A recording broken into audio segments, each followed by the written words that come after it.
తెలుగింటి ఆడపడుచులందరికీ శ్రావణ మాస వరలక్ష్మి వ్రత శుభాకాంక్షలు.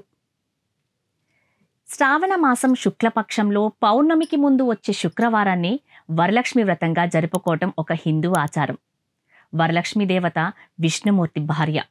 హిందూ మత ప్రకారం ఈ పండుగ విశిష్టమైనది.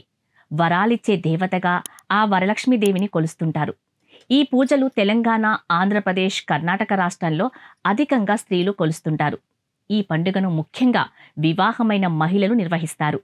ఈ రోజున దేవతను పూజిస్తే అష్టలక్ష్మి పూజలకు సమానం అనే నమ్మకంతో కుటుంబ సభ్యులు కూడా పాలు పంచుకుంటుంటారు.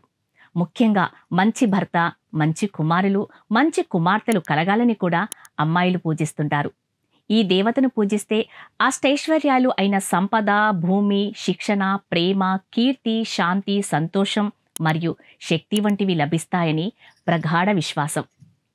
ఇక పురాణ గాథ ప్రకారం స్కంద పురాణంలో పరమేశ్వరుడు వరలక్ష్మి వ్రతం గురించి ఆ పార్వతీదేవికి వివరించిన వైనం ఉంది. లోకంలో స్త్రీలు సకల ఐశ్వర్యాలను, పుత్ర పౌత్రాదులను పొందేందుకు వీలుగా ఏదైనా ఒక వ్రతాన్ని సూచించమని పార్వతీదేవి ఆ ఆదిదేవుణ్ణి కోరుతుంది. అప్పుడు శంకరుడు గిరిజకు వరలక్ష్మి వ్రత మహత్యాన్ని వివరించాడని చెబుతుంటారు. అదే సందర్భంలో శివుడు ఆమెకు చారుమతీదేవి వృత్తాంతాన్ని తెలియజేశాడు అంటారు.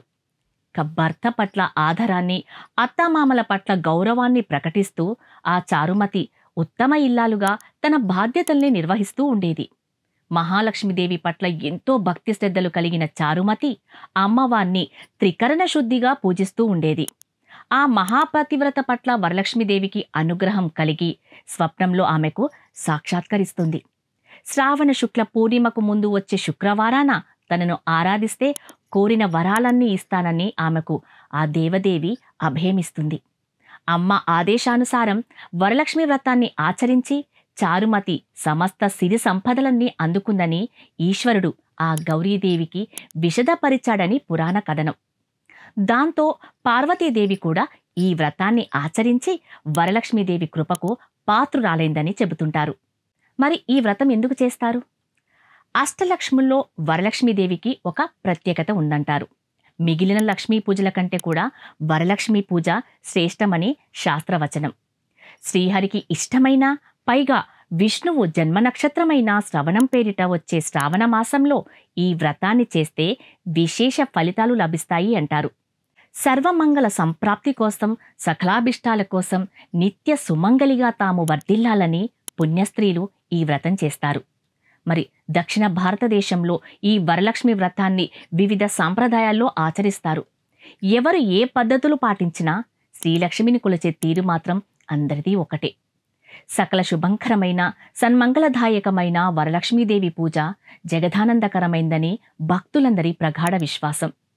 మరి ఈ వ్రత విధానం: తొలత పసుపుతో గణపతిని చేసి పూజించి కలశంలోనికి వరలక్ష్మీదేవిని ఆవాహన చేసి షోడశోపచార పూజ చేసిన తరువాత అథాంగ పూజ చేయవలెను.